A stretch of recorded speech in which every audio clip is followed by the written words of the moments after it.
AI grows more capable and expansive by the day, industry experts are worried about the damage it could do in the wrong hands or even by accident.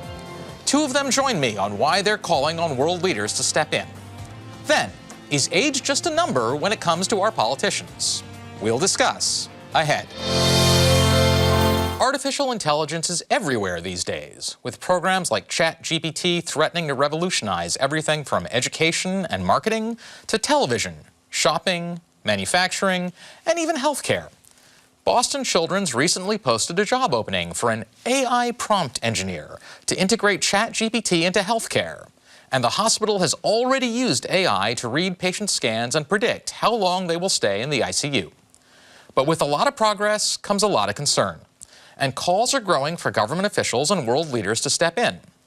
Hundreds of industry leaders recently shared a joint statement written by the Center for AI Safety, warning that AI poses a threat of mass extinction and that mitigating that risk should be a global priority. Even some top U.S. officials are agreeing, promising a multinational approach. I think we share a conviction that the TTC has an important role to play in helping establish voluntary codes of conduct that would be open to all like-minded countries, particularly because there's almost always a gap when new technologies emerge between the time at which those technologies emerge and have an impact on people and the time it takes for governments and institutions to figure out how to legislate or regulate. So what's the best way forward with AI? Is it worth the risk, or is it too much for regulators to handle? I'm joined now by two MIT professors, Daron Acemoglu, professor of economics, and Alexander Madry, a professor of computing and co-chair of MIT's AI Policy Task Force. Thank you, Daron, Alexander. Thanks for joining us today. Now, speaking also as an MIT PhD, I think if the world is going to end, MIT should be involved. Like that's important. We'll try to make it end faster. Yes, we'll do that. So I have to ask, right? It's when we talk about the threats from technology, we often hear about, job displacement, even climate change. The word extinction doesn't get thrown around too often, but that's what people are talking about today. So does that make sense? Where does that level of threat come from? I think it doesn't, to be honest, but Alexander will have more of the computing aspect. But I think this is really not the right focus.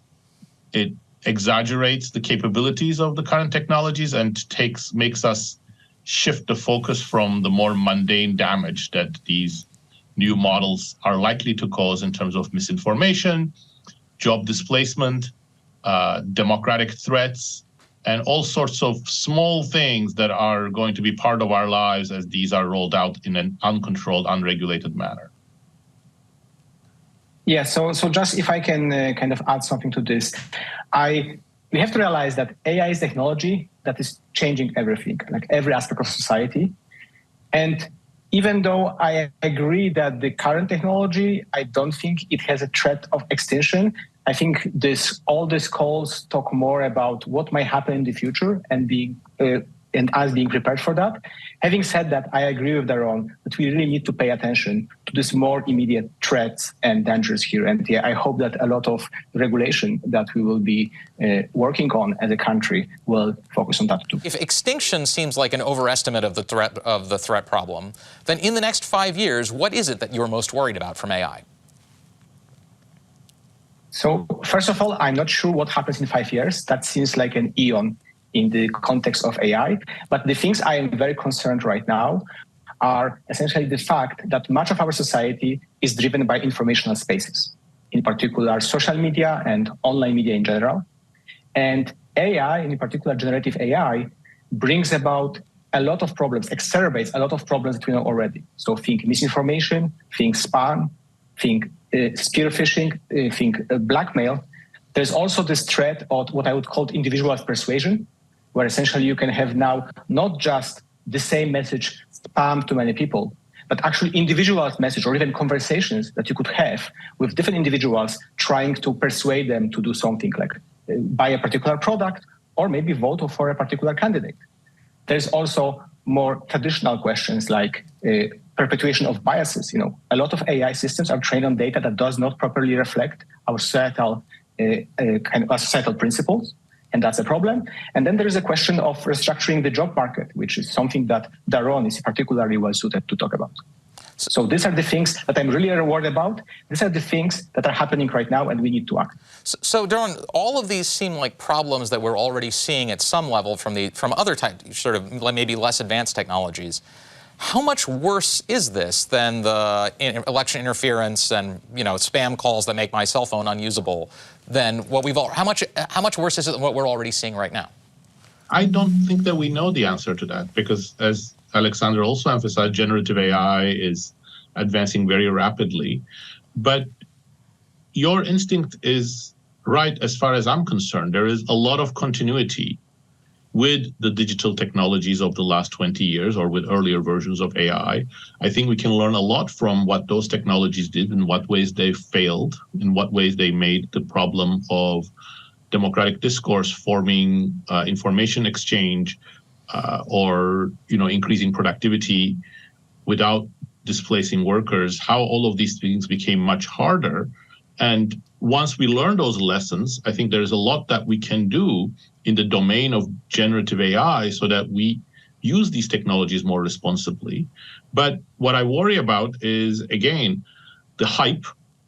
I think OpenAI has really excelled in generating hype about this technology. And that hype is actually not helping. It's making people go from one extreme of being amazingly optimistic about what these things are going to go, and then the same people then talk about existential risks.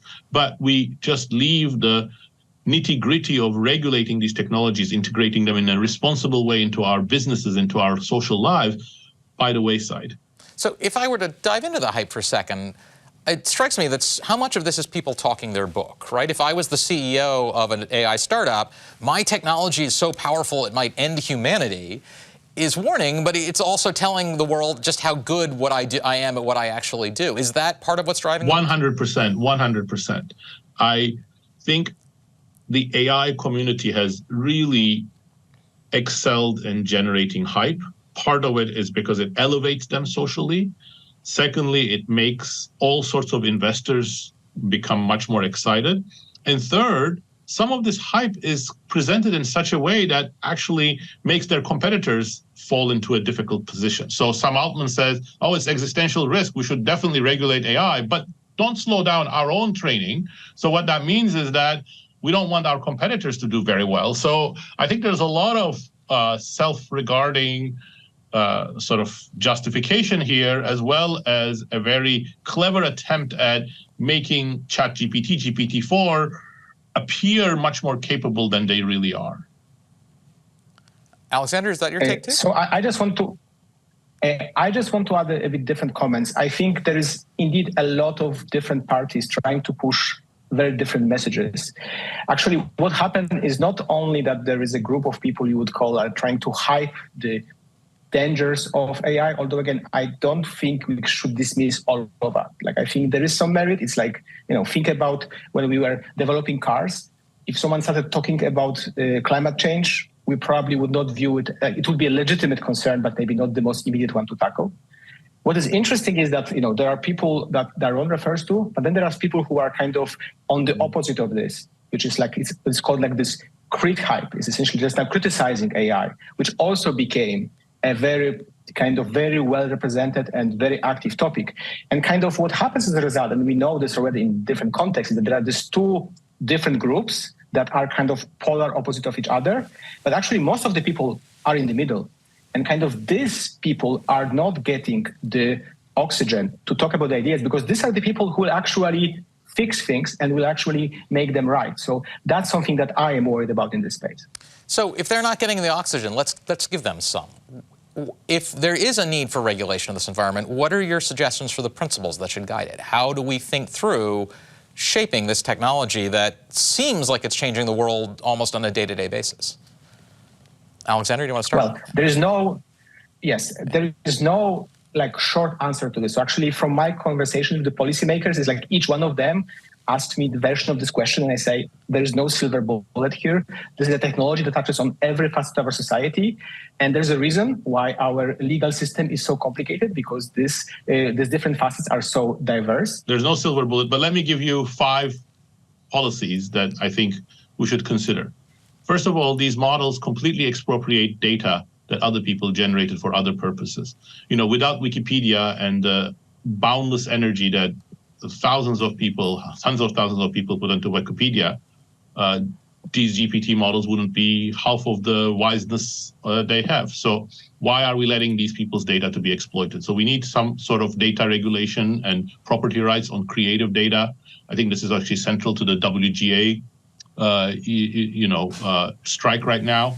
It's a completely central issue. Second, the business model that many of these companies have is a toxic one that monetizes information and data based on individualized targeted ads, and a lot of the problems of misinformation, disinformation, democratic collapse, and fakes and everything are embedded into this. So I think we really need to consider significant digital ad taxes.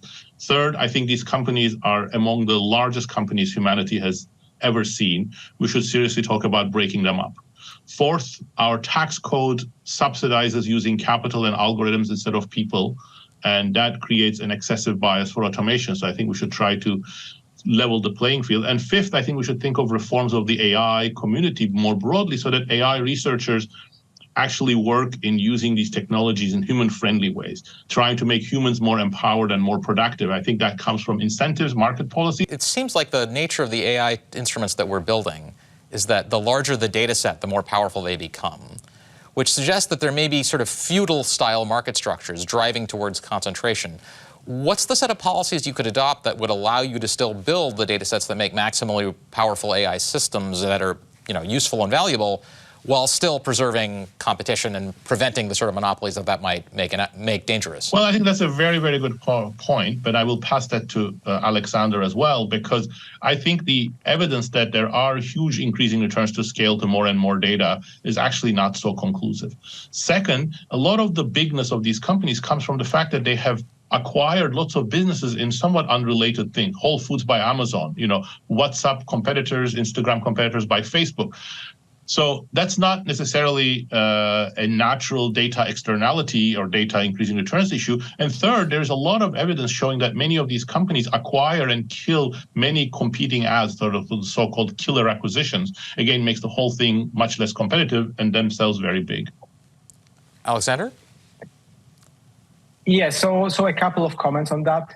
I am not sure if breaking up these companies is really a solution. It might make sense in some cases, it might make less in others. The problem might be that if you have many smaller companies, they might actually be even more competing among each other, with kind of the externalities of this being even more negative. So we need to be a bit careful there.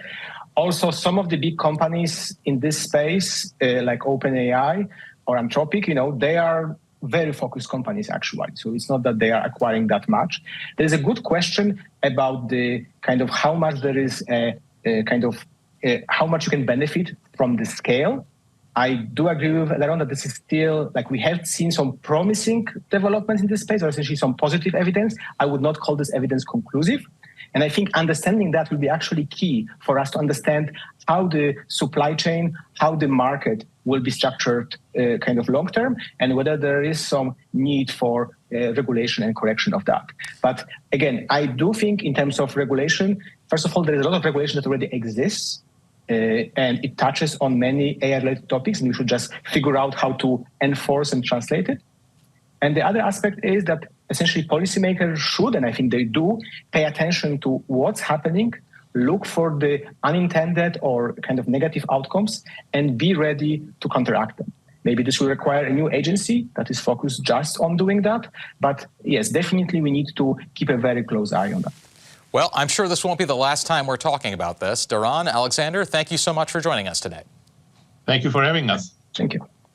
Next up, as the Republican field fills out ahead of the 2024 presidential election, there's one thing they seem to have the Democrats don't: youth.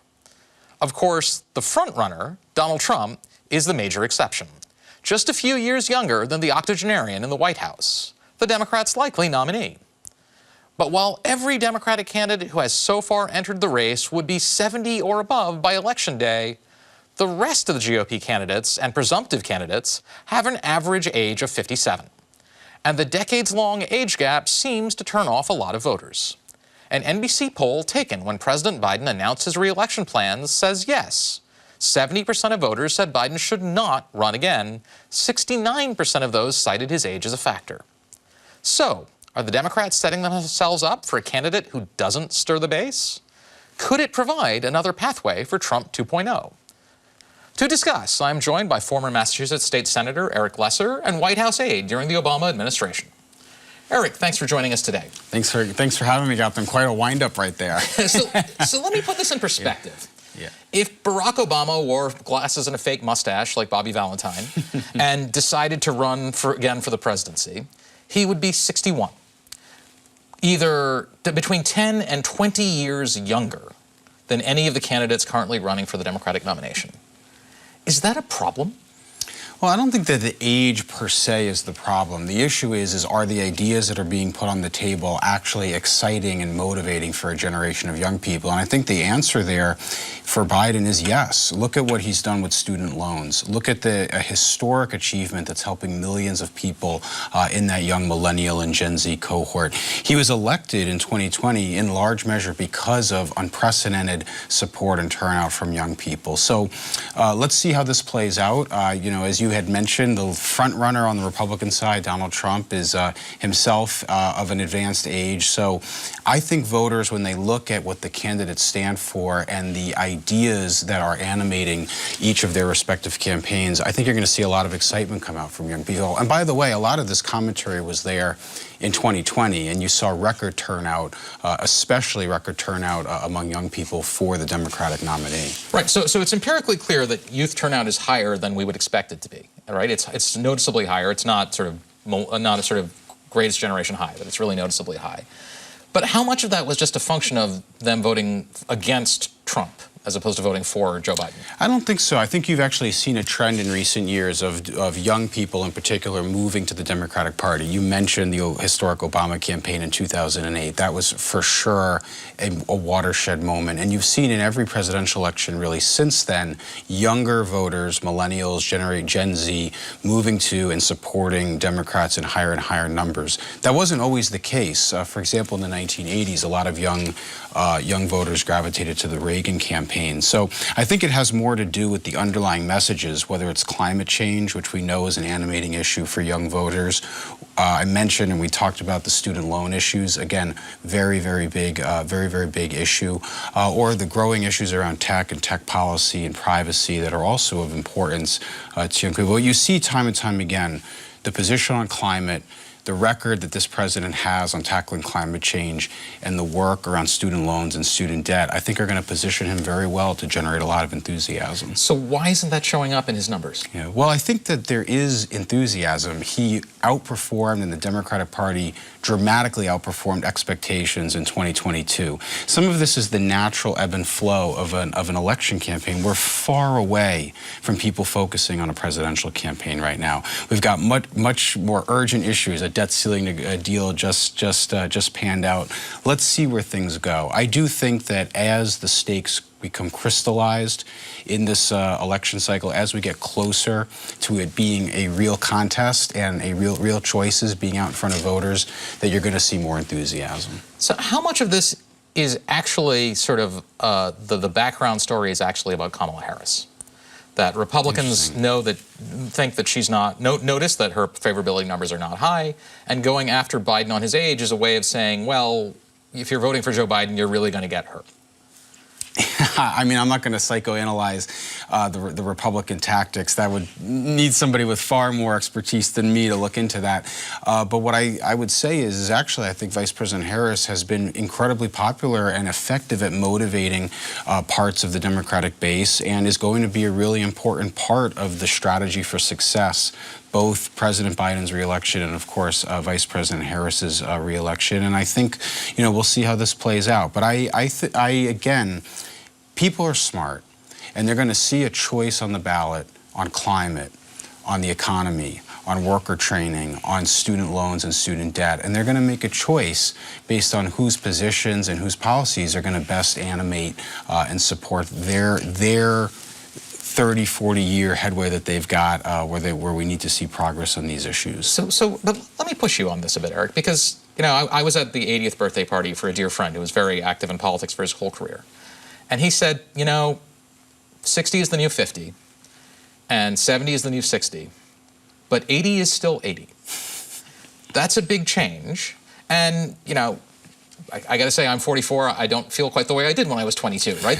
There are real changes as you hit your 7th and 8th decade. And this is not just a story about Joe Biden. Donald Trump is only 4 years younger and has expressed his belief that exercise depletes the body's energy and actually worsens your health. So there's some issues there too. I do remember that, yeah.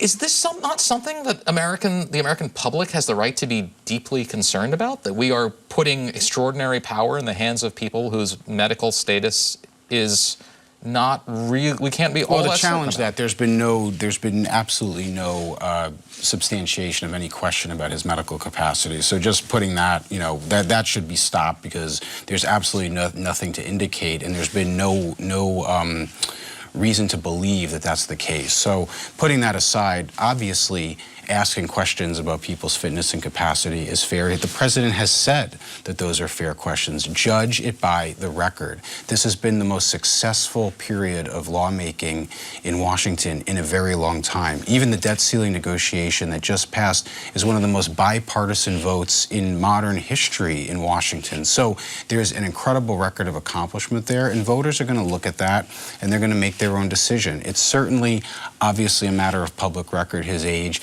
It's also a matter of public record, his schedule and his ability to accomplish, what have been pretty historic results. We are just beginning to scratch the surface, Gautam, for example, on what is in the Inflation Reduction Act, for example, for clean energy and climate projects. They're just beginning to tip the surface of what that's going to open up around electric vehicle manufacturing, new solar development, reducing carbon emissions across the board. This is exciting work for young people. The student loan reforms are just beginning to take shape. So let's let the record speak for itself, and people are going to make their decision. So I'll just say, this isn't just a story about Joe Biden. And it is a matter of public record that Dianne Feinstein not just has been absent from the Senate and just recently returned, but we have seen repeated news stories calling into question severely her ability to execute the job of senator successfully. I mean, the 50-some million people who live in California deserve 2 senators, and it's not clear that they have 2 right now. Right. Isn't that something we should be concerned about? Of course it's something that we should be concerned about, and I do think, though, that there's a bigger issue happening here, which is that the median age of the U.S. Senate, just as an example, is at the highest level it's been, I think, ever, yes. or certainly in recent memory. There is, I think, a question to be asked about whether or not there is something structural about American politics now that's giving such dramatic, basically incumbency support, or however you want to describe it, that's not allowing enough churn or generational change. So it's a much broader issue. It's broader than Senator Feinstein. Again, you've seen this in the House. There was big generational changeover in the House this past year. You had the triumvirate of Pelosi, Hoyer, and Clyburn replaced by Hakeem Jeffries and Catherine Clark and Pete Aguilar, who are decades younger than the leaders that they succeeded. So we'll see again how this plays out. But I do think it's important to ask that question, if maybe there's something structural happening in Congress and in politics more broadly that's creating that dynamic. But if there is something structural happening, it's happening to Democrats, right? The Democratic Party leadership is noticeably really old. Republican Party leadership, with Donald Trump accepted, first, that's a big exception. That is a big exception. Mitch McConnell is up there in years as well. And I would say is actually you've seen the turnover happen on the House side with Democrats. That's a big example of a new change. And they just got a very big accomplishment under their belt, which is this debt ceiling negotiation, which was a big test of everyone, frankly, on both sides of the aisle the past several weeks. So again, we'll see how it plays out. I don't think it is inherent to one party or the other, and I don't think the data supports that it's inherent to one party or the other. There are examples from both Republicans and Democrats of new, younger leaders emerging. There's examples, obviously of much older leaders. I think the bigger question is whether there's something structural about American politics right now. Is it how campaign fundraising works? Is it how media works? Is it how mobilization of bases and stakeholder politics and special interest organizing works? That's probably a conversation better suited for a political scientist. But if there is a structural issue, let me ask, is it a problem? Right? With the president, we might say the presidency is special, right? The president controls nuclear weapons. The president has unique levels of demands. Does it matter as much? Should we be as concerned about the age of the Senate? Or it's a good question because I think it's a little bit misleading to get focused on this idea of the age. And I think the more important question to ask in terms of whether or not it's a problem is there cycling of new ideas? Somebody can be older in age but represent a whole host of new ideas. And I mean, look at Bernie Sanders, who had unprecedented support from young people in his 2 presidential campaigns and brought a lot of new ideas to the table. So I think the question to ask, just stepping back for a second, is this structure stifling innovation of new ideas and not allowing new policies, new people who might represent new policies to rise to the surface? And that's a bigger question, and I think is the one that's worth asking. So if you were advising a young politician, or hypothetically were a young politician thinking about rising in the party and watching this, what would you tell them? I don't think that it's constructive to get super focused on people's age. Age is not something somebody can control. What somebody can control is the skills, the ideas that they bring to the table.